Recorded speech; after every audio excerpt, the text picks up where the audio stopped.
ratiño Pérez cae unha ola nunha casca dunha cebola.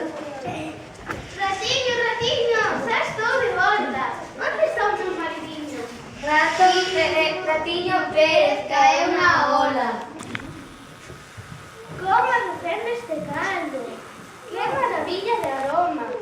Probarei un pouquinho. Mellor non. Ten tanto colesterol. Tomarei un gran millo. Fora coa dieta de millo, fora cenorias, fora queixinho de burros. Viva o caldiño de vento.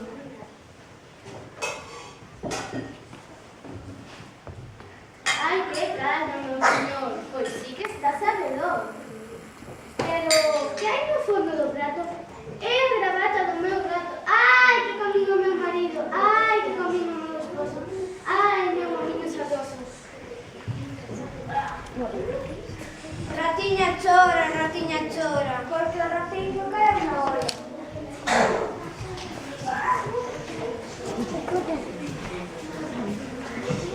Por que chores, miño rato? Porque comín o meu gato só me quedou a gravata. Pois eu que son a vasoira vou barrendo toda a casa.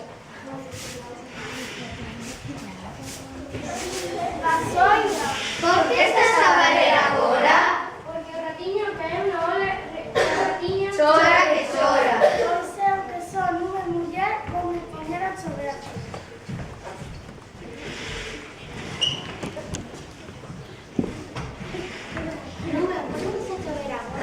Porque o gato caeu na ola e a ratiña Chora que chora. Pois eu como sempre que quenta vou me tapar a cabeza. Sol, por que non quentas? Porque o gato caeu na ola e a ratiña Chora que chora. Pois eu, como sou unha raíña, vou pisar a miña coroinha.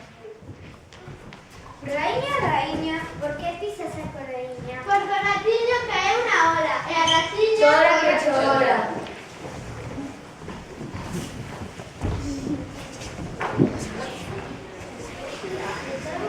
Pois nós, porque somos o coro, vamos rematar este conto. Miñas donas, meus señores, aquí remata esta historia dos amores da ratiña e do rato colipado. Miñas donas, meus señores, saquemos os panos xa.